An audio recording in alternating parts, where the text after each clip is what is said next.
Bueno, hermanos, estamos aquí una vez más y en esta noche pues vamos a estar contestando la pregunta: ¿por qué debemos confesar a Jesucristo delante de los hombres?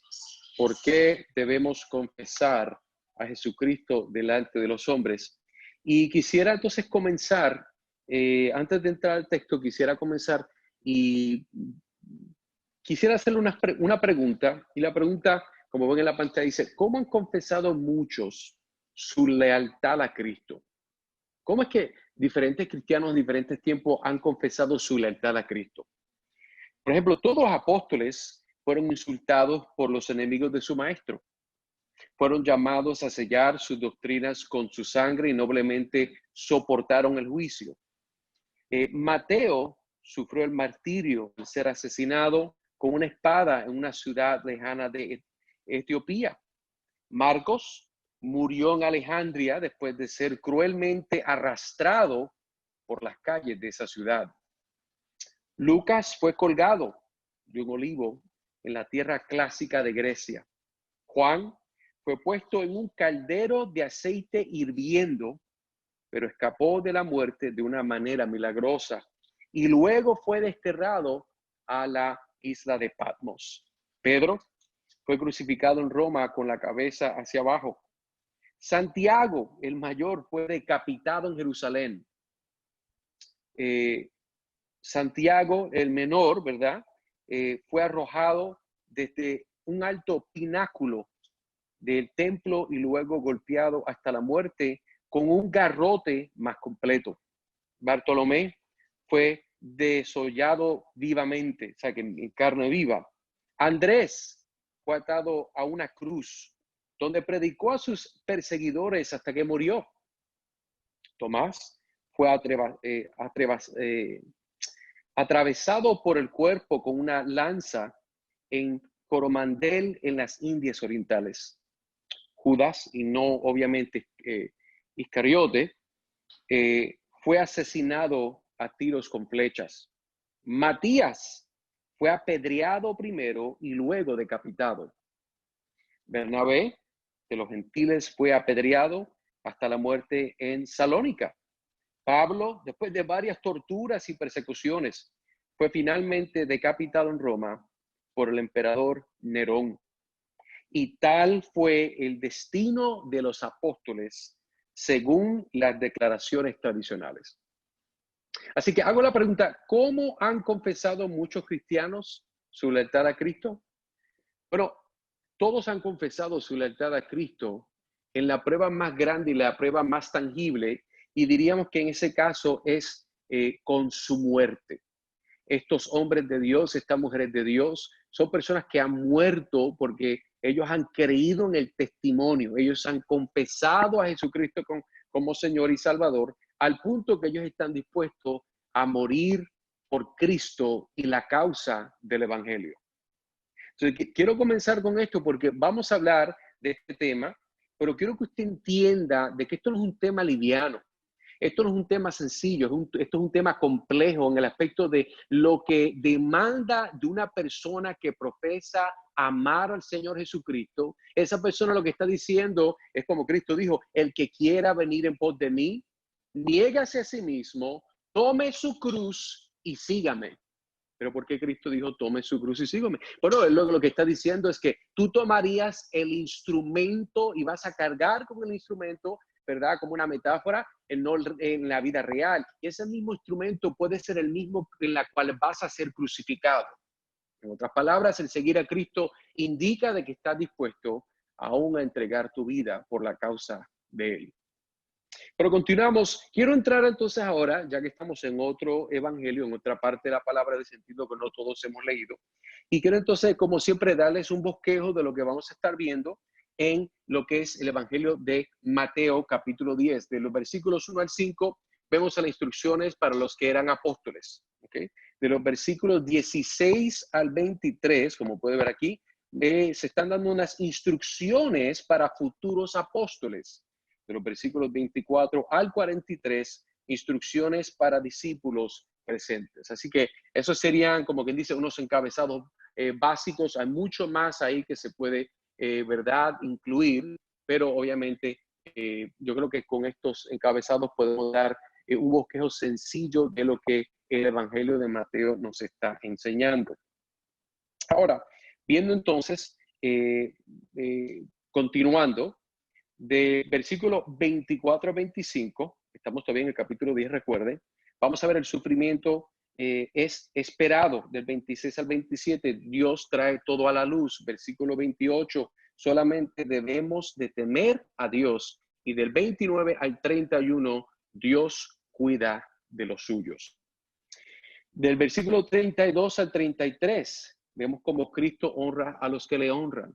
Versículo 34 al 39, podemos escapar, perdón, no podemos escapar del conflicto. Y versículo de 40 al 42, nosotros podemos ser de bendición a otros. Así que yo no espero que usted se acuerde de todo lo que he dicho, pero es para, como quien dice, darle, ¿verdad?, una probadita de lo que estamos viendo en su totalidad en el contexto de Mateo capítulo 10. Ahora vamos a ver entonces Mateo capítulo 10, específicamente el versículo 31, 32, y dice la palabra del Señor, lea conmigo, dice, por tanto, todo el que me confiese delante de los hombres, yo también le confesaré delante de mi Padre que está en los cielos. O sea que ya rápidamente entramos y vemos el texto, y yo espero de que algunos de ustedes hayan tenido la oportunidad de tal vez haber leído, estudiarlo, hacer, ¿verdad?, sus anotaciones. Y una de las cosas que quisiera comenzar citando en este momento, antes de entrar a la pregunta que vemos aquí, ¿qué patrones vemos en este pasaje? Porque vamos a ver unos cuantos patrones. Quiero compartir lo que dijo un señor que se llama Warren Wiersbe. Él es un comentarista, y él, hablando de lo que es el Evangelio de Mateo, esto es lo que él dice. La obra de salvación solo podía ser realizada por Jesucristo, y lo hizo solo. Pero el testimonio de esta salvación solo puede ser realizado por su pueblo, aquellos que han confiado en él y han sido salvos. El rey necesitaba embajadores para llevar el mensaje, y todavía los necesita. ¿A quién enviaré? ¿Y quién irá por nosotros? Eso es una cita de Isaías capítulo 6, versículo 8. No es suficiente que oremos por los trabajadores, como vemos en Mateo capítulo 9, versículo 36 al 38. También debemos ponernos a disposición para servirle. Antes de que Jesús enviara a sus embajadores a ministrar, él predicó un sermón que se llama, verdad, el sermón, como que dice, de ordenación, para alentarlos y prepararlos. Y en este sermón, dice el señor Warren Wiersbe, el rey tenía algo que decir a todos sus siervos, pasados, presentes y futuros. A menos que reconozcamos este hecho, el mensaje de este capítulo parecerá irremediablemente confuso. Entonces la idea, como le estaba dando en el bosquejo, lo que vamos a ver aquí es un mensaje que el rey, porque Mateo presenta a Jesucristo como el rey, es un mensaje que este rey le está dando a todos sus siervos, pasados, presentes y futuros. Así que creo que es importante que, ¿verdad?, entendamos la idea, el tono del contexto de Mateo capítulo 10. Pero entonces, vemos aquí, ya entramos en la primera pregunta, ¿qué patrones vemos en este pasaje? Yo diría que número uno, este tipo de literatura que estamos leyendo actualmente es una que cae en una clasificación de oratoria. Entonces me explico, ¿de qué estoy hablando? Bueno, hay diferentes tipos de literatura. Hay una literatura que es poética. Por ejemplo, si vemos cuando el cantar de los cantares, ¿verdad?, es una poesía, en realidad es una canción. Entonces eso se escribe un poco diferente. Por ejemplo, el libro de Apocalipsis es un tipo de literatura, ¿verdad?, apocalíptica. Los evangelios son escritos que son narrativos, ¿verdad?, que dan un testimonio, una historia de la vida del Señor Jesucristo. Así que vemos que este tipo de literatura en Mateo capítulo 10 cae dentro de esta clasificación de oratoria, porque el que está hablando es el Señor Jesucristo, que está hablando, como dije, a todos sus siervos pasados, presentes y futuros. Y vemos de que Cristo está haciendo una declaración a sus discípulos que tiene mucha importancia para sus vidas y ministerio. También notemos que aquí podemos ver lo que se llama un paralelismo antitético. Y eso yo lo había mencionado creo que una semana atrás. Un paralelismo antitético. Y quiero rápidamente, vamos a cubrir, le quiero demostrar esto, porque es importante nosotros ver cómo es que se puede desglosar, ¿verdad? Este texto, cómo es que eh, hay una relación entre las palabras y tenemos que entender cómo es que esa relación está compuesta por el Espíritu Santo a través del escritor para nosotros entender cómo es que está escrito. Así que vemos lo que es un paralelismo antitético, permítame darle la descripción, la definición. En realidad es aquello que está enfatizando una idea, presentándolo de una forma positiva y también de una forma negativa. Un paralelismo antitético es presentar una idea de una forma positiva y, ¿verdad?, consecuente de una forma negativa esa misma idea. Este paralelismo es usado para comunicar a la audiencia no solamente una verdad, sino los aspectos apremiantes y condenadores de la misma. Por ejemplo, mire conmigo, quiero dar el buscado, solamente vamos a ver este versículo 32 y obviamente vamos a continuar con el 33, pero mire bien de cerca. Por ejemplo, usted ve aquí que en el versículo 32, aquí coger un colorcito, comenzamos con la idea por tanto, ¿ok? Vemos de que aquí nos está diciendo, ¿verdad? Si usted ven, como que dice, en el fluir de lo que se está diciendo, por tanto, todo el que me confiese, ¿okay? Estamos hablando aquí que esto es algo universal, no estamos hablando de los algunos, estamos hablando de todos. Esto es una totalidad absoluta. Aquí no hay aquellos que se meten o aquellos que son parte o no son parte. Aquí son todos. Todos, dice Cristo, el que me confiese delante de los hombres. Hay un énfasis aquí en esta palabra confiese, y algo que quisiera decir es que este tipo de verbo es bien particular porque es un verbo que tiene un aspecto que continúa, no es una confesión de una vez, sino es una confesión constante. Es una acción que tiene, ¿verdad?, efectos futuros. No es de solamente yo confesé a Cristo, no. Yo confesé a Cristo en mi vida, es una confesión constante de quién es Él. Así que, por tanto, todo el que me confiese delante de los hombres, yo también le confesaré delante de mi Padre que está en los cielos. Pero mire, le quiero dar como quien dice el bosquejo. Si mira bien aquí, el versículo, la primera parte del versículo 31, vamos a ver la idea principal. Vamos a ver la idea principal prácticamente va a ser aquí. Por lo tanto, todo el que me confiese delante de los hombres. Pero miren qué interesante, ahora vemos el segundo aspecto, como quien dice un bosquejo de este verso. Vamos a ver entonces ahora la idea de lo que es una promesa positiva, ¿ok? Y es esto aquí, mire bien. Primero vemos, como que dice, la declaración, la idea principal, que es todo aquel que me confiese delante de los hombres. Estamos hablando de una confesión delante de los hombres. Entonces ahora vemos una promesa positiva. Esto es muy importante porque se acuerda que estamos hablando de un paralelismo antitético. Esta parte nos da, ¿verdad?, la idea, esta idea principal de confesar a Cristo, nos da una promesa positiva. Dice aquí, ¿verdad? Jesús, yo también le confesaré delante de mi Padre. Y es interesante porque ahora la última parte, usted tal vez se está preguntando por qué dejó que está en los cielos fuera de, ¿verdad?, de señalar. Es porque esta parte del verso lo que nos está prácticamente indicando es delante de quién se cumple la promesa y cuál es la ubicación de esa persona. Eso es muy importante.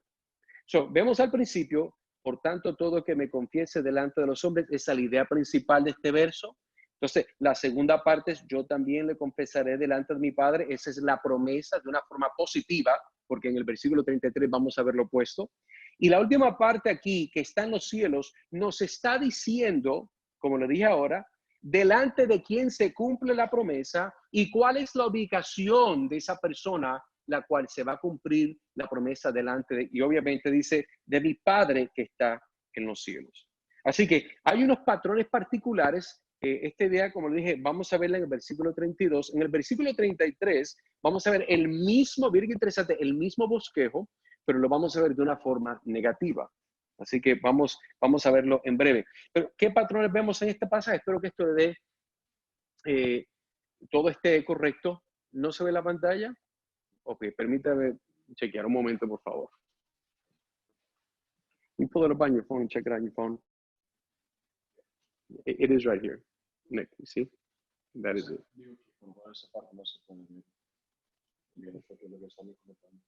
Ok. Si no pueden ver muy bien la pantalla, hermano, me disculpa porque ahorita mismo no tengo todas las habilidades tecnológicas para poder cumplir. Pero cuando yo vaya a editar esto, si lo permite, este aspecto va a ser mucho más claro para que usted lo pueda decir, que por favor me perdonan, me disculpan. Pero continuamos. Entonces vamos a nuestra pregunta segunda, ¿ok? Y aquí está, como dice el desglose de lo que estoy hablando, quería hacer una imagen. Note lo que le estoy diciendo, ponga atención. Versículo 32 al principio, la idea principal es positiva, ¿ok? Después la segunda parte del versículo 32 es la promesa positiva. Todo aquel que me confiese delante de mi Padre, entonces él hace la promesa, yo le confesaré, ¿verdad?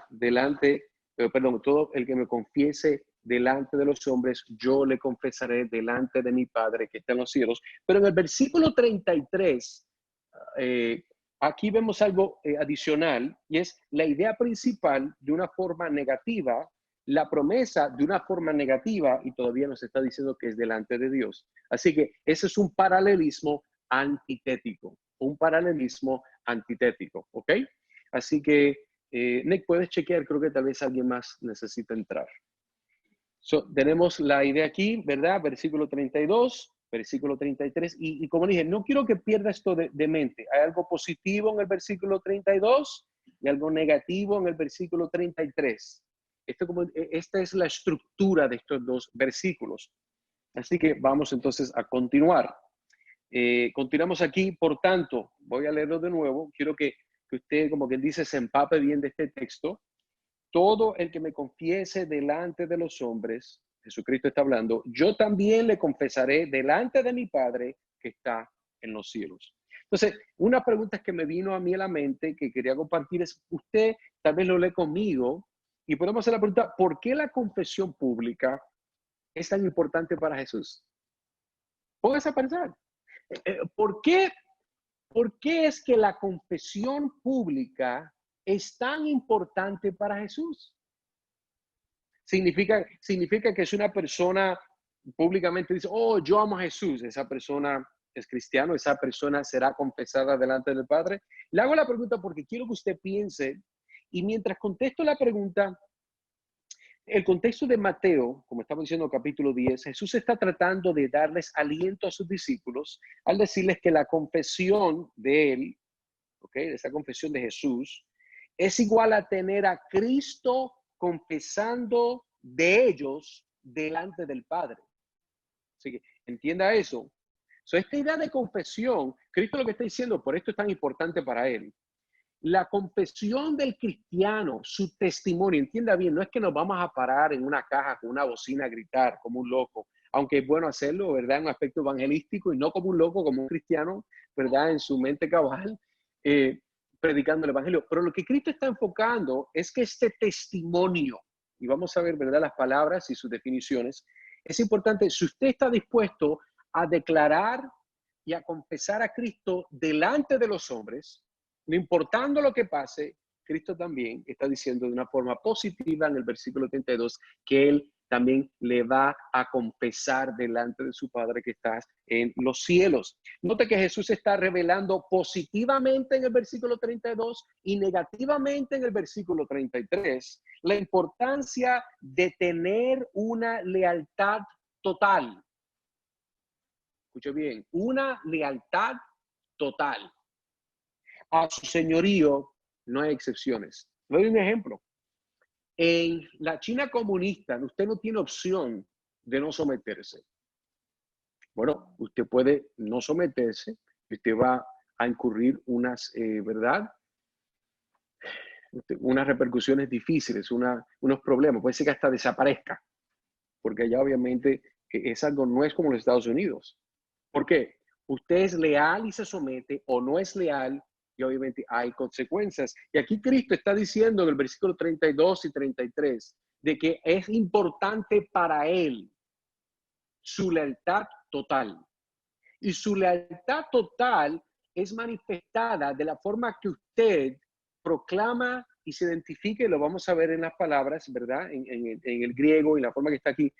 ¿Cómo usted se identifica con el mundo, con Cristo? Si usted no tiene vergüenza de eso, Cristo dice, yo tampoco tengo vergüenza de confesarte a ti delante de mi Padre que está en los cielos. Así que tu reconocimiento, amigo, hermano, mi reconocimiento de Jesús en la tierra, delante de los hombres, es equitativo al reconocimiento de Jesús en el cielo delante de su Padre. O sea que el confesar a Cristo es declarar una solidaridad pública con su gloria y con el desprecio de la humanidad. Este punto quiero hacerlo. Pues escuche bien, cuando yo me estoy relacionando al confesar a Cristo en este mundo, no solamente con mi boca, no me malinterprete, estamos hablando de sí, con nuestras palabras, con nuestro evangelio, con nuestro testimonio. Cuando yo estoy haciendo eso, yo al mismo tiempo estoy declarando una solidaridad con la gloria de Cristo, que fue lo que pasó, obviamente, como resultado de su muerte, en su resurrección y en su glorificación. Pero también estamos viendo, ¿verdad?, con el desprecio cuando estaba en el estado de hombre.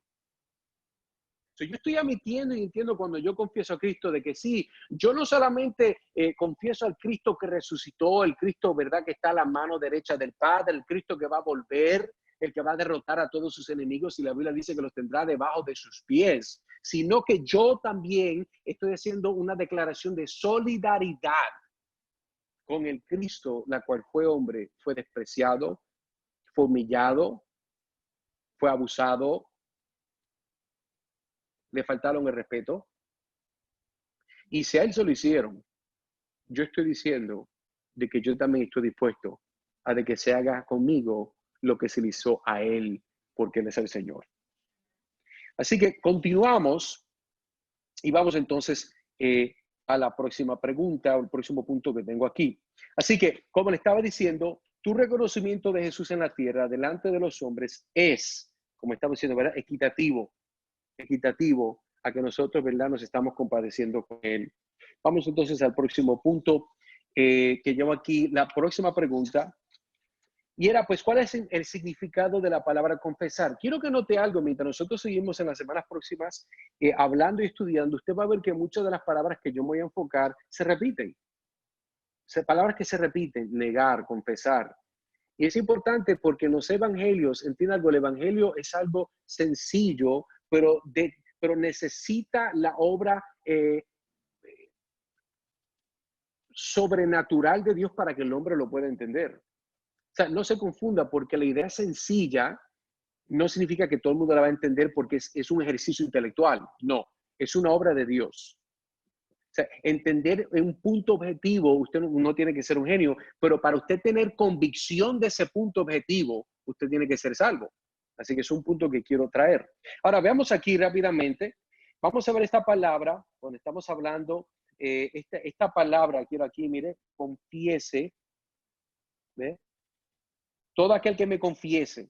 Esta palabra del griego, homologueo, y esta palabra es expresar abiertamente la lealtad de uno a una proposición o persona, profesar, confesar. Y esta palabra aparece 46 veces en el Nuevo Testamento. Así que note bien, o sea que esta idea de confiese, homologueo, es expresar abiertamente la lealtad de uno a una idea, una proposición o persona.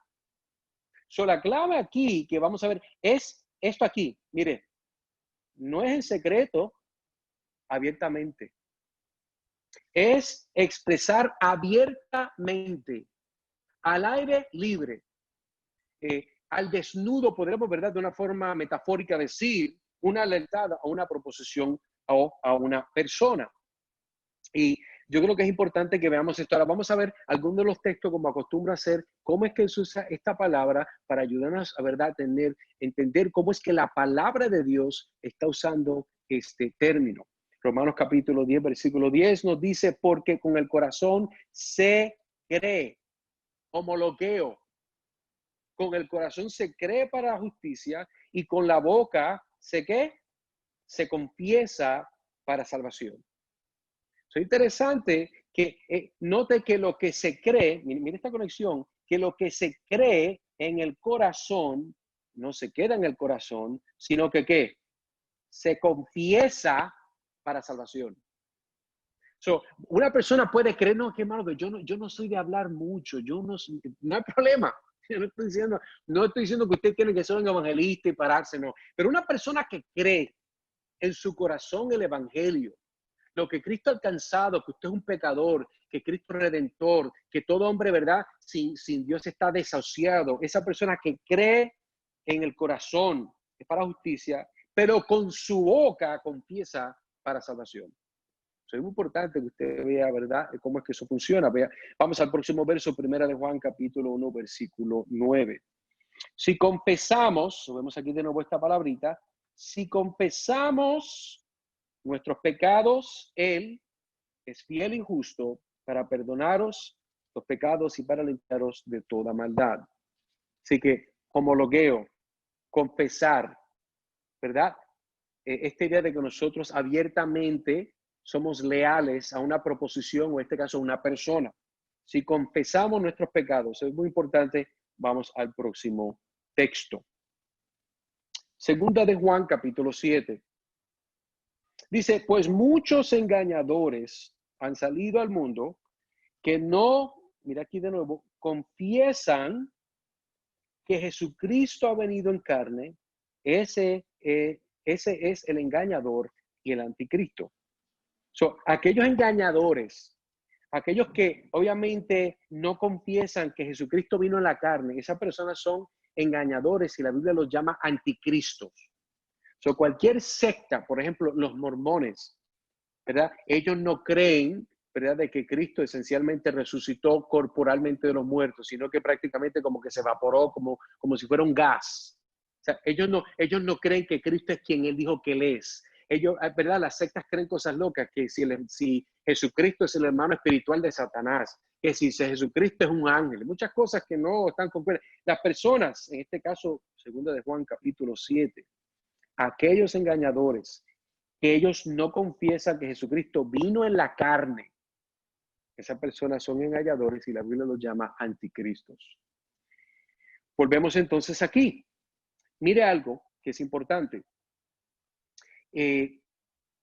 Seguimos en el versículo 32 y quiero llevar esta próxima pregunta. ¿Cuál es la importancia, amigo hermano, de entender esta parte, mi Padre que está en los cielos? ¿Por qué es importante entender eso? Porque es importante entender esta idea que tal vez usted, bueno, sí, claro, Dios está en los cielos. Pero ¿por qué el Espíritu Santo quiso incluir eso ahí? Porque toda palabra es inspirada por Dios. La palabra de Dios no tiene errores, es infalible. Y creo que es importante la pregunta, ¿por qué el Espíritu Santo como que quiso de que eso apareciera ahí? Y quisiera decirle, sin ir mucho detalle, 3 puntos que yo creo que nos va a poder ayudar. Número 1, la razón por la cual obviamente es importante entender por qué esto está aquí, es porque esto nos apunta a 3 realidades. Número 1, nos apunta a la realidad de que el Hijo confiesa los suyos delante de ¿quién? Del Padre. El Hijo confiesa los suyos delante del Padre. Es una realidad. Número 2, el Hijo tiene un Padre de la cual Él proviene eternamente. Estamos hablando que aquí hay una relación, míralo bien. Estamos hablando de mi Padre, dice Jesucristo, que está en los cielos. Aquí estamos hablando de una relación, de que Cristo es el primogénito eterno de Dios. Y la realidad número 3 es que el Padre está separado no solamente en localidad, sino en naturaleza. ¿Qué significa eso? Bueno, que el Padre no es que simplemente está en el cielo, en un trono, no. Es importante que entendamos que el Padre que está en los cielos, Dios no es como usted, Dios no es como yo. Dios no es, Él está en su propia, digamos, categoría. Eso aún no creo que prácticamente lo define bien, porque Dios no fue creado, Dios es santo, Dios es puro, Dios es eterno, usted y yo no lo somos. Cuando vemos esta idea de entender, porque es importante, delante de quién Cristo va a confesar, entendemos de que hay una necesidad de entender de que Jesucristo confiesa a los suyos delante del Padre, número uno. Número dos, el Hijo, que es Cristo, tiene un Padre de la cual Él viene. Él no viene de la nada. Él no viene por su propia autoridad, con su propia agenda, no. Él vino del Padre eternamente. Y que el Padre no solamente está separado porque está en el cielo, sino porque también en naturaleza el Padre no es como nosotros. Creo que es muy importante que tengamos, ¿verdad?, esa idea. Fíjense, aquí como estoy prácticamente resaltando el mismo punto, creo que es importante, hermanos, que entendamos de que la palabra de Dios, siempre que estamos hablando del aspecto de salvación, vemos una manifestación como el Espíritu Santo que inspira el texto. Eso tenemos que recordarlo. Cuando hablamos de términos salvíficos, siempre vemos este movimiento trinitario. Note de que no es que, si me confiesas delante de los hombres, te dejo entrar al reino de los cielos. No. El que me confiese delante de los hombres, es lo que está diciendo el texto, leámoslo otra vez. Mira aquí. Por tanto, todo el que me confiese delante de los hombres, yo también le confesaré delante de quién, de mi Padre. ¿Por qué? Porque así lo quiso el Padre. Esto no fue porque no hay más nada que hacer, no. Así lo quiso el Padre. Y Cristo aún en el momento de confesar delante del Padre, por aquellos que Él virtió su sangre, Él lo va a hacer, ¿verdad? En sometimiento a la voluntad de Dios el Padre. Eso es muy importante verlo. Bueno, continuamos entonces con el próximo punto. Ahora, quiero darle un ejemplo de una confesión verdadera en Jesucristo como Señor. Estamos hablando en este momento de confesar, el que me confiese, pero quiero darle un ejemplo de una confesión verdadera. Porque hoy en día podemos ver muchas confesiones, muchas personas que profesan ser cristianos, pero no lo son. Pero quiero darle un ejemplo de una. Vaya conmigo, ¿verdad? Vamos a ver Mateo capítulo 16, versículo del 13 al 17.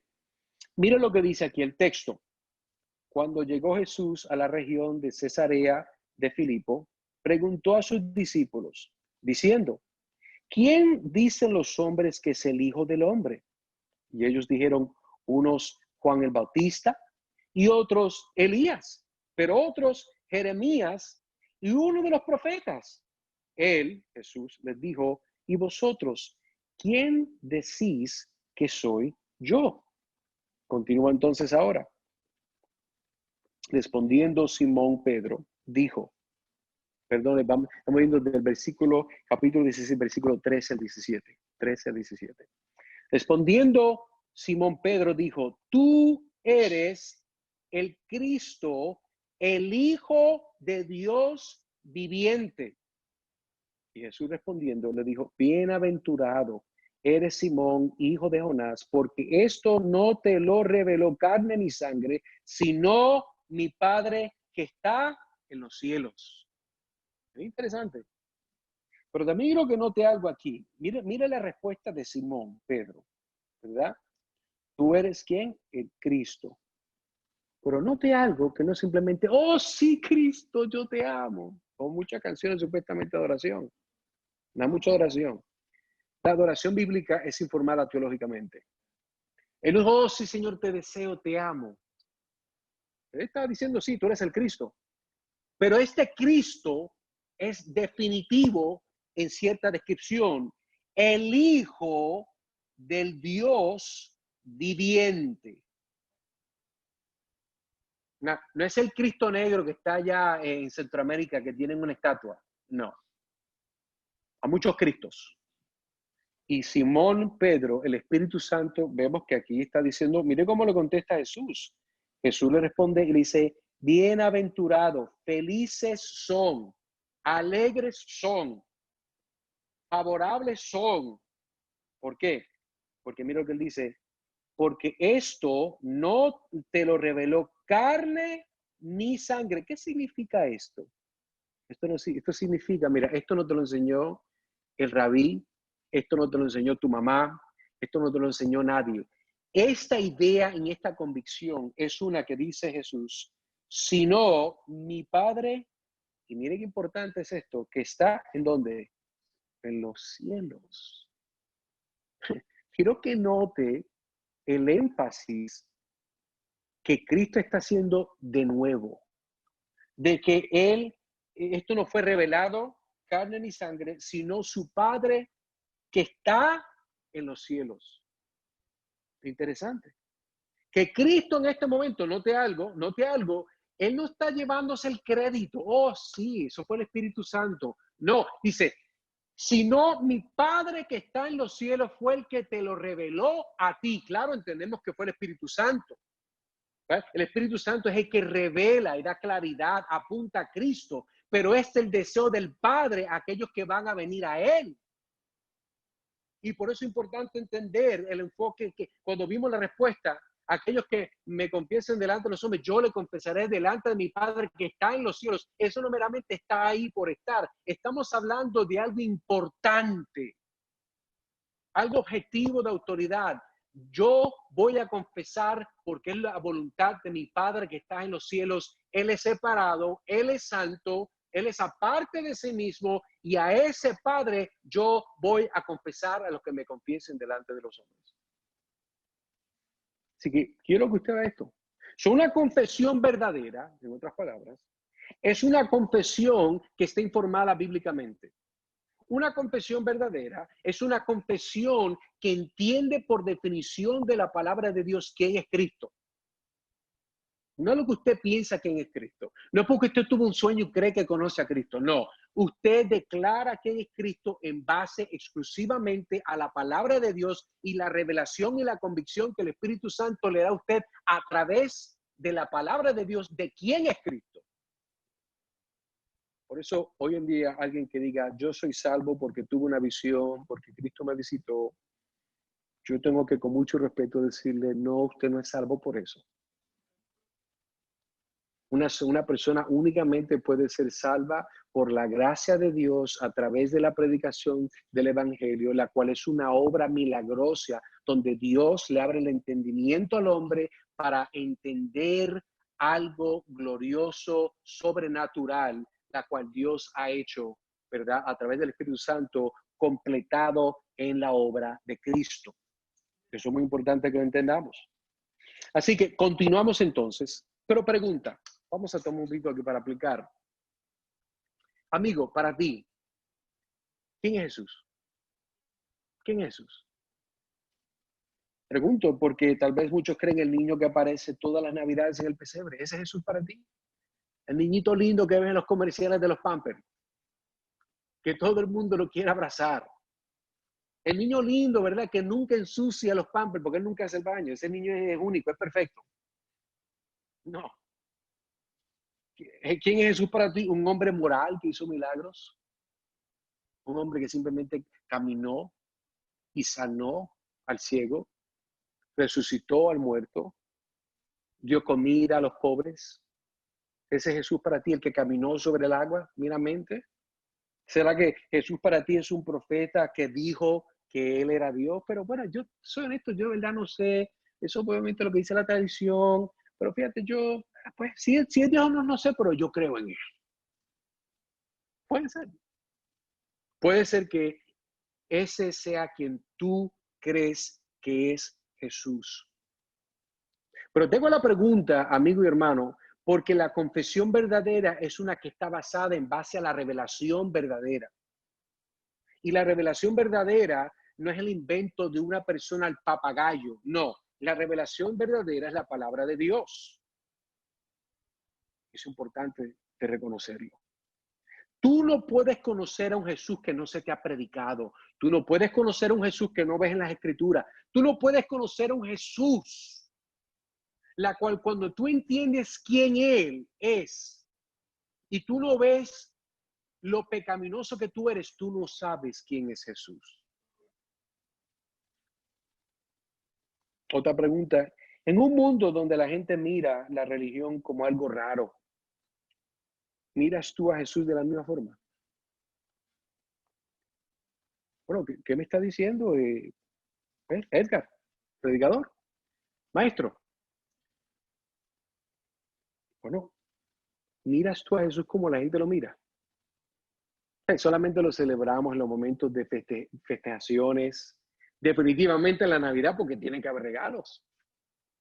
Y si eres caribeño, la fiesta de los Reyes también. Pero tal vez puedes ver a Jesús de una forma cultural, pero eso no significa que tú lo conoces de una forma experiencial, de una forma única, la cual es el llamado al Evangelio, la cual vamos a cubrir también. Hermano, porque tenemos aquí, hermanos, verdad en la fe. Te levantas todos los días, amigo y hermano, hermana, viviendo, afirmando la realidad de que Jesús es el Señor en tus pensamientos, trabajo y con tu familia. Te levantas todos los días viviendo, afirmando eso. Recuerda que confesar es expresar abiertamente una lealtad. Pero no todo se ve en público. Hermano, a veces en este tiempo de cuarentena donde has estado encerrado en tu casa, en tu trabajo, y la gente no te puede ver, no has podido evangelizar hasta tal vez más reciente, pero en tu corazón y en tu mente tú estás confesando de la forma que tú vives, de la forma que tú piensas en tu tiempo libre, en tu pasatiempo por el internet, mientras pasas por videos de YouTube o por Instagram. Tú estás para ti mismo confesando que Jesús es el Señor. Tenemos que recordar de que hay un punto de equilibrio. Nada en sí es malo, pero cuando nuestro motivo, nuestra ancla no es Jesús, pues entonces vamos a estar a la deriva como un barco que no tiene ancla, flotando por los diferentes vientos que lo llevan en el mar. Así que continuamos entonces, vamos a ver el versículo 31. Ahora, vamos a ver el texto. Pero cualquiera que me niegue, entonces vamos a ver aquí, cualquiera que me niegue. Antes vimos que era el que me confiese, ahora vamos a hacer el que me niegue. Delante de los hombres, yo también lo negaré. Vemos aquí 1, 2, negaré delante de mi Padre que está en los cielos. Así que volvemos a esta parte y recordemos que aquí vemos, vamos a recordar de nuevo, puede ser que se lo olvidó, lo que habíamos hablado del paralelismo antitético, la cual está enfatizando una idea presentada de una forma positiva y también de una forma negativa. Versículo 33 nos va a demostrar esta idea de una forma negativa. ¿Se acuerda que yo le había dado el bosquejo? Se lo voy a repetir de nuevo. Vimos que la primera parte de, como que dice del bosquejo, de versículo 32 y 33, esto sería la idea principal, la idea principal. Entonces, ahora, vamos a ver aquí, esta es la promesa de una forma negativa, y aquí vemos delante de quién se cumple esta promesa y cuál es la ubicación de esa persona, la cual es Dios el Padre. Pero cualquiera que me niegue delante de los hombres, dice Jesús, yo también lo negaré. Esta palabra, él está hablando en tiempo. Todavía, aunque entendamos la teología, pero Cristo está diciendo, aquella persona que me niegue, yo lo voy a negar delante de mi Padre, que está en los cielos. Pero podemos entonces también hacer una pregunta, y es, ¿cuál es el contraste entre la primera parte y la segunda parte de este verso? Una pregunta sencilla porque ya lo estamos viendo. O sea, vimos que la parte del 32 es positiva o negativa. Positiva. La parte 33 es negativa. Y vimos porque se acuerda que estamos hablando de la palabra confesar, el que me confiese, homologueo, confesar. Entonces aquí estamos viendo esta palabra que es niegue, negar, ¿Ok? So, estamos viendo que aquí hay unas diferencias, pero ahora que entonces vamos a continuar, vamos a repasar de nuevo. Quiero que usted se empape bien, perdóneme la repetición, pero esto es muy importante. Quiero decir algo, es bueno nosotros repetir ciertas cosas, porque yo no espero que ustedes se acuerden de todo. Yo no espero que usted se vaya aquí con todo lo que yo dije en la cabeza. No, eso no va a pasar. Pero por lo menos, si usted puede en esta clase recordar el punto clave a base de la repetición, yo creo que le va a ser de mucha bendición. Y algún día cuando usted lea este verso, o usted comparta este verso, puede ser que Dios en su bondad le recuerde lo que hemos hablado y el formato de cómo es que el Espíritu Santo desglosó esta idea en estos versos. So, volvemos aquí, mire conmigo. Vemos entonces que el aspecto positivo, ¿verdad? Es en el versículo 32. El aspecto negativo lo vemos entonces en el 33. O sea, en contraste, por eso dije que es un paralelo antitético. Los dos corren al mismo tiempo, pero uno va a ser positivo y el otro va a ser negativo. Esa es la idea de un paralelismo antitético. Ok, continuamos entonces. Vamos a ver entonces, vamos a hacer un acercamiento a esta palabra niegue, ¿verdad? O negaré, que aparece aquí. Esta palabra, esa palabra arneomai, la palabra arneomai, esta palabra pues es negar, repudiar, negarse a dar. Decir que, mire, aquí esta definición es muy importante, decir que no conoce o sabe de o ser relacionado con una persona o evento. En otras palabras, el negar es una persona que no conoce o sabe de eso, lo que dice. No, yo no conozco, yo no sabía de eso. Yo no estoy relacionado con esa persona o evento. Y esta idea es la que vemos en negar, que es una palabra que Cristo está hablando en un aspecto futuro, ¿verdad? De negaré. Y vamos a ver entonces unos versos cortitamente aquí, ¿verdad?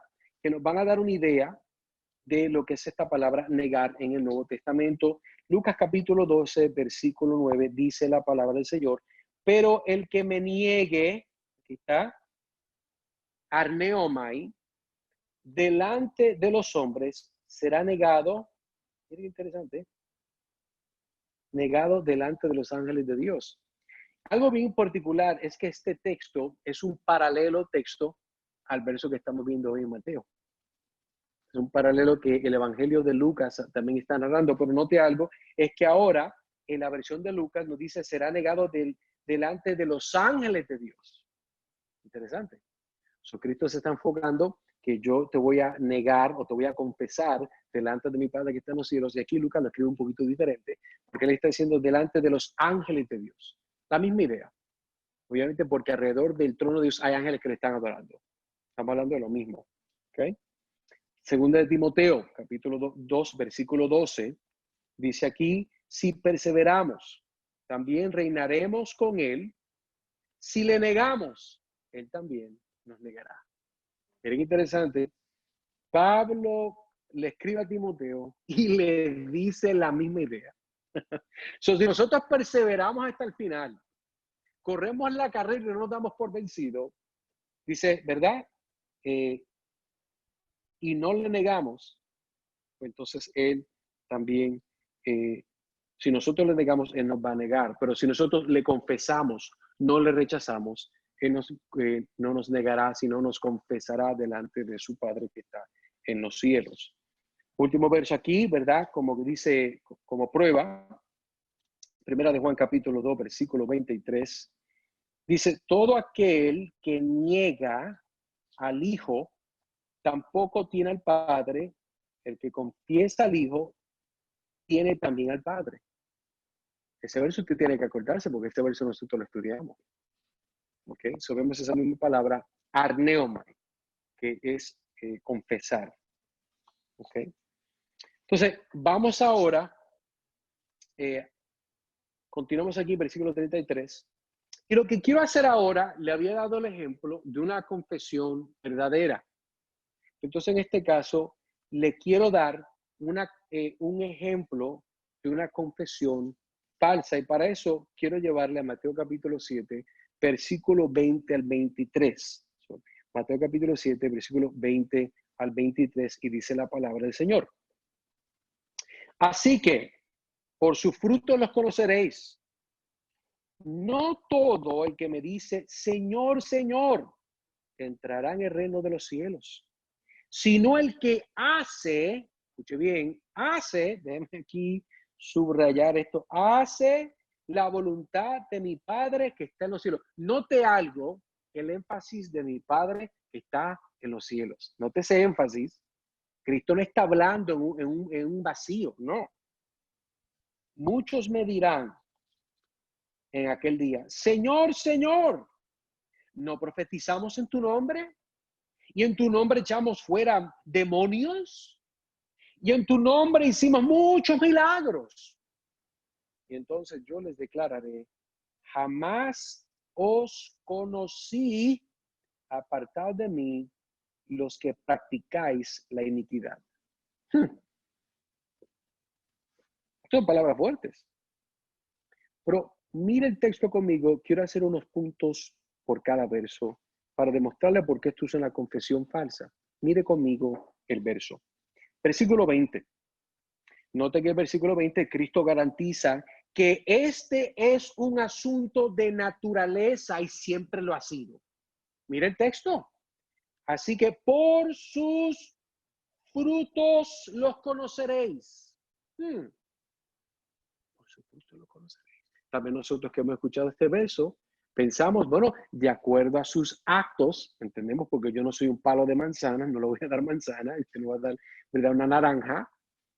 Y entendemos, ¿verdad?, de que, bueno, en base a sus obras, pues vamos a ver si de verdad conocen al Señor. Sí, pero tiene que pensar más profundo. ¿Pero por qué? La Biblia dice que de la abundancia del corazón habla la boca. So, una persona que no ha nacido de nuevo, una persona que no se le ha revelado el evangelio y la majestad y la gloria del Señor Jesucristo, esa persona no puede dar frutos que ha conocido y que está en unión con Jesucristo. Y eso es un asunto de naturaleza. Cristo dijo en otro lugar, le decía a aquellos, ¿verdad?, maestros falsos, ustedes son hijos de su padre Satanás, porque ustedes creen las mentiras y es el padre de las mentiras desde el principio. Y como yo les hablo verdad, ustedes no me creen. ¿Ve? Es una naturaleza. Tu papá es el diablo, tú crees las mentiras. El que es hijo mío, el que es hijo de mi padre, el que va a tener parte conmigo en el reino, cree la verdad. Es un asunto de naturaleza, versículo 20. Continuamos en el versículo 21 haciendo una nota. Mira lo que dice. Versículo 21, fíjese, el poder identificar quién es Cristo e identificar su señorío no es lo que te da acceso al cielo. Que usted diga, no, yo reconozco, este Dios, este Jesús, el niñito del pesebre, el que hacía los milagros. Yo conozco, oh sí, Señor, eres tú. Eso no significa, porque tú puedes identificar quién es Cristo y puedes identificar que Él es Señor. Eso no te da acceso al cielo. O sea, el yo decir, wow, eso es blanco, no me hace un genio. Simplemente determina que tengo ojos que funcionan. Es lo mismo. Mire, versículo 21 también podemos ver que el que hace la voluntad del Padre no se gana el reino de los cielos, sino que da evidencia que su naturaleza fue una dada por el Padre que está en los cielos. Míralo ahí. Dice, versículo 21, sino el que hace la voluntad de mi Padre. ¿Quién es la persona que puede hacer la voluntad del Padre si no es una persona que tiene la misma naturaleza del Padre? Y la única persona que puede tener esa misma naturaleza es una persona que ha sido traída por el Padre al Hijo. Si una persona no es traída por el Evangelio, por el Padre al Hijo, por el Espíritu Santo, usted no tiene la habilidad de hacer la voluntad de Dios. Es un asunto de naturaleza. Pero vamos al versículo 22. Mira lo que dice aquí. Muchos me dirán en aquel día, Señor, Señor, ¿no profetizamos en tu nombre? Y en tu nombre echamos fuera muchos demonios. Y en tu nombre hicimos muchos milagros. Muchos lo llamarán en el futuro, ¿verdad? En el juicio final. Van a llamarlo por su nombre, Señor, Señor. Haciendo comentarios, muchos teólogos y comentaristas dicen que en la Biblia cuando se va a hablar, o sea, es un término de cariño, es una duplicación de la palabra. Por eso cuando Dios le habla a diferentes hombres, Él lo hace en forma duplicada. ¿Okay? Moisés, Moisés. Usted va a ver que hay una duplicación. Es un énfasis, eso es una repetición de ternura. Eso es una repetición que dice, yo te conozco. Pero nota aquí. Digo, que esta persona dice, Señor, Señor, Señor, Señor. ¿Sabe quién no va a decir eso? Un islam no va a decir eso. Porque ellos no reclaman a Jesús como Señor. Un mormón no va a decir eso porque ellos no ven a Jesús como Dios. Pero ¿sabe quién va a decir eso? Un católico. Aunque niegan que la salvación, ¿verdad? Es por fe, no por obras. Es por gracia. Eso lo va a decir un bautista. Eso lo va a decir un pentecostal. Eso lo va a decir un presbiteriano. ¿Qué es lo que van a decir? Mira lo que dice aquí. Muchos me dirán aquel día, Jesús está hablando, entienda algo aquí que le quiero decir. Usted imagínese que puede ir al futuro, se monta en un carrito como el de Back to the Future y va al futuro. Y usted se baja y está viendo el gran juicio del trono blanco y usted ve a Jesús condenando a personas y en medio de esa condenación hay personas que van a estar como en el tiempo de Noé, que tocaban la puerta pidiéndole que abriera la puerta, van a estar clamándole a Jesús, Señor, Señor. Nosotros no profetizamos en tu nombre, nosotros no predicamos tu palabra, nosotros no hicimos exégesis de tu palabra, predicamos en conferencias tu palabra, en viajes misioneros tu palabra. Nosotros no echamos demonios fuera en tu palabra. Un demonio no se echa fuera a menos que sea en el nombre de Jesús. Judas puede ser que echó fuera demonios también. Iscariote. Y él entregó al maestro y se colgó. En tu nombre hicimos muchos milagros. En el nombre de Jesús, levántate. Qué interesante. Uno de los enfoques que quiero que usted vea aquí en esto, muchos lo llamarán por su nombre y sacarán la lista de las buenas obras para tratar de convencer a Dios de su propio engaño. Entienda qué ilógico es esto. Señor, Señor, yo puedo entrar en el cielo tuyo porque yo hice cosas. Una persona que dice eso, una persona que piensa de esa forma, es una persona que no conoce al Cristo del reino de Dios. No la conoce. Es una persona que está usando unas muletas de sus buenas obras para entrar al reino. Es una persona que usa muletas, no puede ir a ningún lugar sin ellas. Y ellos ahí entrando por las puertas del cielo. Señor, Señor, mira, aquí están mis buenas obras. Aquí te eché demonios, Señor. Y si tú les quitas eso, son nadie. Cuando el verdadero cristiano, el que confiesa a Jesús, sabe que es por gracia, a través de la fe, en base a la obra de Cristo, no de nada que yo he hecho. Versículo 22, otro comentario. Porque puedes hacer algo y estamparle el nombre de Señor, no significa que le perteneces a Él. Oh, es que yo hice esto en el nombre del Señor. Who cares? A nadie le importa. A Dios no le importa. Si tú no estás en Cristo, a Dios no le importa y acarreas juicio. Versículo 23 y final. Entonces le declararé, dice Jesús, no nadie, eso es Jesús hablando. Jamás os conocí. Apartaos de mí los que practican la iniquidad. Esta es la declaración más desastrosa que muchos no saben que van a recibir de la boca de Cristo. Él no los conoce. Pero ¿cómo es eso? Él no sabía que existía. No, él no está hablando de ese tipo de conocimiento. Él es Dios, él sabe todo. Él lo que está diciendo es que conocer es un término que usted puede rastrear hasta el principio del Génesis. El conocer es el lenguaje que dice, y Adán conoció a Eva. Y no es porque se dieron la mano, porque tuvieron intimidad. Se conocieron íntimamente. Y cuando Jesús dice, yo no te conocí, yo nunca fue íntimamente contigo nada. Apartado de mí. ¿Por qué? Porque tú practicas iniquidad. Note que el que hace la voluntad del Padre, ese es el fruto de que le conoce. Míralo aquí en la pantalla, míralo. El que hace la voluntad es porque conoce. Y el que conoce no es la persona que practica iniquidad. Una persona que vive en un patrón de pecado inquebrantable no conoce al Señor, no puede hacer su voluntad, no tiene frutos del Espíritu, no tiene el Espíritu Santo, por lo cual esa persona debe de entender, se puede engañar de que no conoce al Señor. Continuamos por razones de tiempo. Por tanto, todo aquel, vamos aquí a pasar, el que me confiese delante de los hombres, yo también le confesaré, positivo, ¿delante de quién? De mi Padre que está en los cielos, positivo. Paralelismo antitético, negativo.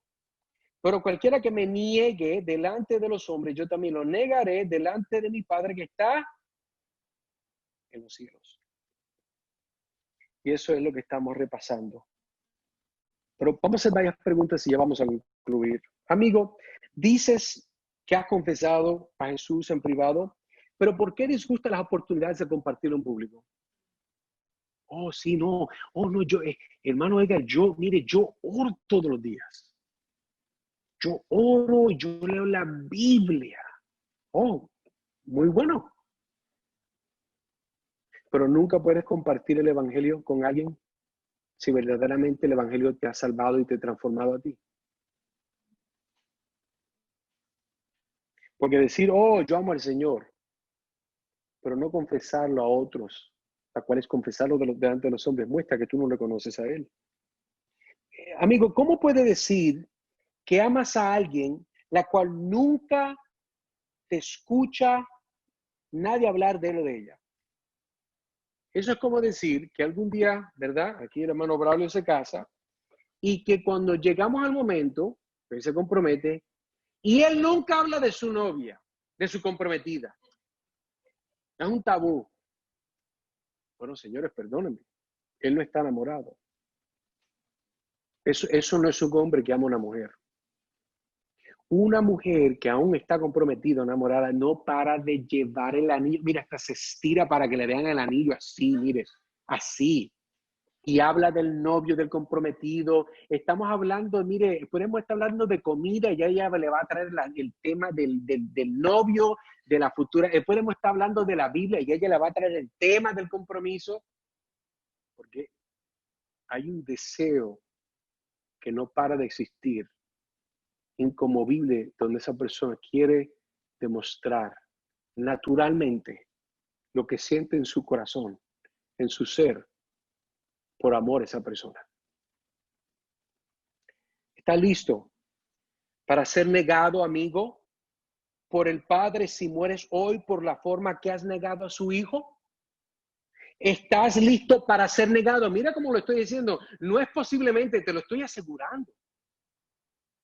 Si tú mueres hoy sin arrepentirte de tus pecados y creer en Cristo en base a todo lo que Él ha hecho, tú serás negado delante del Padre por la boca de Jesús.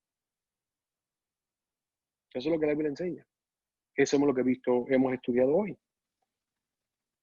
Fíjate, si no has nacido de nuevo, no eres salvo. Escucha bien, si no has nacido de nuevo, no eres salvo o salva. ¿Estás listo para enfrentar la ira de Dios? ¿Sabes qué? Déjame decirte qué tan fuerte es la ira de Dios. Cristo dijo cuando estaba a cercanas horas de ser entregado: Padre, si puedes, pasa de mí esta copa, pero hágase tu voluntad. La copa de la ira de Dios. Y Cristo la aprobó totalmente. 3 veces oró Cristo y le dijo al Padre: Padre, si puedes, pasa de mí esta copa. Y 3 veces él dijo: pero hágase tu voluntad. ¿Qué tan fuerte es la ira de Dios? Que aún su Hijo, en la naturaleza de hombre, Dios hombre, si hubiese podido no tomarla, a menos que el Padre dijera: no la tomes, él la hubiera no tomado. Pero él dijo: hágase tu voluntad. ¿Y tú estás haciendo la voluntad del Padre? Estamos haciendo la voluntad del Padre. Te estás negando a ti mismo, has tomado tu cruz y le sigues, o solamente eres de estos. Dice por ahí, de los que son cotorreros. No. Tenemos que morir a nosotros mismos por el poder del Espíritu Santo y vivir una vida de arrepentimiento y fe en Cristo. Hermano, hermana, estás compartiendo el Evangelio, pero tu corazón está desconectado un poco del mensaje que proclamas. ¿Tiene la misma pasión que tenías antes, como cuando Dios te salvó? O ya no, ya, pues, hermano, es que yo, pues, sabe que yo, pues sí, no, claro, amo al Señor, pero es que me frustro y tengo muchas cosas en la vida. Esto del corona, pues me ha tomado mucho tiempo. Y yo, pues, sabe que hay muchas cosas. Sí, pero no te estoy hablando de cosas, te estoy hablando de alguien. ¿Amas a Cristo? Si amas a Cristo, amas el Evangelio. Si amas el Evangelio, amas las almas. Si no amas las almas, puede ser que no amas el Evangelio. Si no amas el Evangelio, no amas a Cristo, que es el Evangelio. Quiera Dios que nos podamos arrepentir si no estamos obedeciendo. ¿Qué es el Evangelio? Vamos a concluir. ¿Sabes por qué? Porque no quiero dejarte, amigo, con esta desesperación de, ok, está bien, yo estoy negando a Jesús, pero ¿qué hago? Bien, vamos a hablar lo que la Biblia dice. Y la forma que tú puedes responder bíblicamente no puede ser aparte de lo que es el Evangelio. El Evangelio nos dice que Dios es perfecto, justo y santo. Él creó un mundo perfecto y creó al hombre y a la mujer. El Evangelio nos dice que el hombre pecó al desobedecer el mandato que Dios le dio. ¿Se acuerdan? Dios dijo: no coman, pueden comer de cualquiera de todos los árboles, pero de este no coman. Y de ese fueron a comer. El Evangelio nos dice que Dios el Padre mandó a su Hijo Jesús. Perdón, se me borró aquí. Yo también tengo problemas con la tecnología. El Evangelio dice que Dios el Padre mandó a su Hijo Jesús al mundo para vivir la vida perfecta que tú y yo no podemos vivir. Eso es lo que el Evangelio nos muestra a nosotros. Entonces, también, pues, continuamos con esta idea. ¿Qué es el Evangelio? El Evangelio nos enseña que solamente Jesús obedeció perfectamente todas las leyes de Dios. El Evangelio nos dice que Jesús fue a la cruz para pagar la penalidad exacta por los pecados de todos aquellos que escucharían su mensaje, sus buenas noticias, y responderían en arrepentimiento y fe. Estas personas responderán en arrepentimiento y fe. Pues entonces ahora tú puedes es que digas: bueno, hermano Edgar, ¿qué es arrepentimiento y qué es fe? Arrepentimiento es una idea que la Biblia nos presenta. Es de que si tú vas, por ejemplo, caminando hacia el norte y te arrepientes de ir al norte, tienes que hacer una vuelta para ir al sur. Si tú vives una vida de pecado secreto, de pornografía, de estar envuelto en bochinches y estar enojado y agrio, y te gusta la manipulación y te gusta estar haciéndole la vida a la gente de cuadrito porque eres un miserable. Puede ser, yo no estoy diciendo que lo es, puede ser. Si tú eres esa persona, oh, sí, tú eres bien humilde delante de la gente, pero tú eres un ogro, una ogra, un ermitaño, una persona bien orgullosa. mucha piedad de cara, pero desastre en tu alma. Pues una persona que vive esa vida entiende que eso es lo que Dios odia. Dios odia el corazón que es orgulloso. Dios lo que quiere es una persona que entienda de que Dios nos llama a someternos a sus leyes, no porque el someternos a las leyes nos gana el reino de los cielos, sino porque queremos complacer y amar al Dios que mandó a su Hijo para que muriera por ti y por mí. Eso no es justicia, eso es gracia. Justicia es que te manden a ti al infierno por la lista larga de violaciones capitales que has cometido en contra del soberano del universo. Arrepentimiento es que tú te vas a tornar de tu pecado, de tu confiar en ti, hacia lo que Cristo ha hecho y sus promesas. Y la fe, bueno, la fe es una proclamación pública de una verdad interna. Es una profesión pública de una verdad interna, pero no puede ser interna si el Espíritu Santo no ha obrado en ti. No hay nadie que tenga fe que no pueda poder expresarlo, poder sacarlo al exterior. La fe te lleva a actuar. Una fe bíblica es una fe que tú dices, yo creo que Dios es santo, que mandó a su Hijo, que yo soy pecador, que sin Cristo no tengo esperanza, por lo cual voy a responder en arrepentimiento, voy a dar atrás todos los pecados que yo sé que no honran a Dios. Si no estoy claro, voy a preguntar y voy a poner mi fe en Cristo. ¿Por qué? Yo voy a confiar que si Cristo no muere en la cruz, si Cristo no obedece la ley de Dios perfectamente, yo no tengo nada en la cual me puedo confiar, porque todo lo que yo hago es pecaminoso delante de Dios. Así que si el evangelio es verdad, y lo es, tú debes de responder en arrepentimiento y fe. Y por cierto, es un don de Dios. No puedes comprarlo en la tienda, lo hemos dicho varias veces. Y como lo voy a repetir una y otra 1000 veces más, la Biblia dice que la fe viene por el oír y el oír de la palabra de Dios. Y por eso todos los jueves queremos continuar viendo y escuchando la palabra indiluida de Dios, para que Dios nos dé fe. Para que los que estamos en Cristo podamos obedecer y crecer en santidad. Para los que no están en Cristo, vengan a ser transformados, impactados por el poder de Dios a través de la palabra, por el poder del Espíritu, y puedan ser nacidos de nuevo para tener parte del reino de Dios, la cual Cristo es su cabeza. Vamos a orar. Señor, yo te doy gracias en esta noche por la oportunidad de poder compartir en este tiempo con mis amigos por Zoom aquí en nuestro hogar. Yo te doy gracias, Señor, porque yo mismo necesito esta palabra. Yo mismo tengo que recordarme y repetirme el evangelio. Y recordarme de que yo tengo que vivir una vida que no solamente en público te confiesa, sino que es una vida que en privado te confiesa.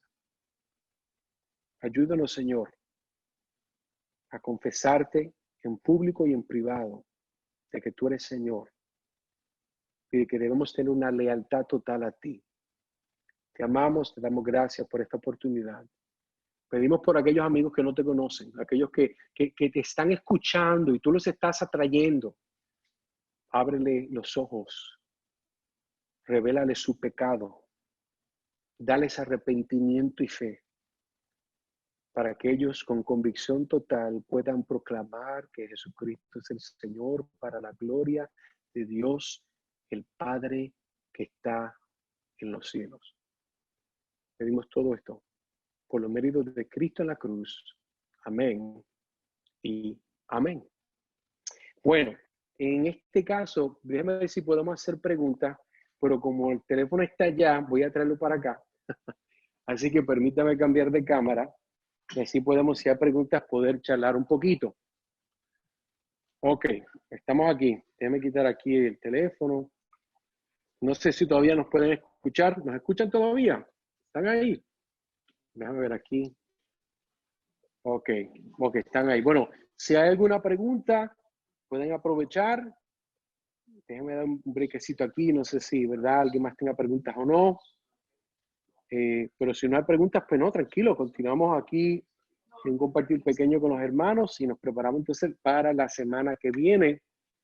Pero como siempre, ¿verdad? Esperamos que este tiempo sea de bendición. Y les quiero pedir de favor, por favor, les quiero implorar que nosotros sigamos, obviamente, orando por este tiempo que nosotros nos estamos reuniendo. Recuerde que la meta, si Dios lo permite, es de poder tener un grupo núcleo para entonces poder comenzar una iglesia en español aquí en Orlando, la cual entonces le quiero recordar de que si usted conoce personas hispanohablantes, que usted pueda invitarlos, que nos acompañen. Sé que hay muchas personas que no pueden venir en público, no, obviamente se le va a hacer difícil. Hay personas que por razones de conciencia no lo van a hacer. Pero hay personas que tal vez por Zoom nos pueden acompañar, como hemos visto en otras ocasiones. Y pues queremos motivarle a esas personas que vengan y escuchen, ¿verdad? Del pan de vida. A personas que tienen sed, vamos a llevarle, ¿verdad? Aquella fuente insaciable que es el Señor Jesucristo. Así que les motivamos en eso. Saludos a Melquiades, Sixto, Eri, Yuraida, Miriam, los muchachos allá, les queremos mucho. Si no hay preguntas, más nada, pues entonces yo los voy a dejar aquí porque yo tengo hambre y quiero comer. Así que les queremos mucho, ¿verdad? Y les extrañamos. Y, ¿verdad? Le pedimos a Dios que pronto nos dé la oportunidad para poder hablar y vernos en persona. Así que, Sixto, diste igual, papá, me alegro en verte. Igualmente, gracias por la palabra también. Amen, praise the Lord. Eri, te quiero un montón, papá. Igualmente, papito, gracias por todo. Muy bueno, muy Sí. bueno. Gracias. Amén. Amen. Si Dios lo permite,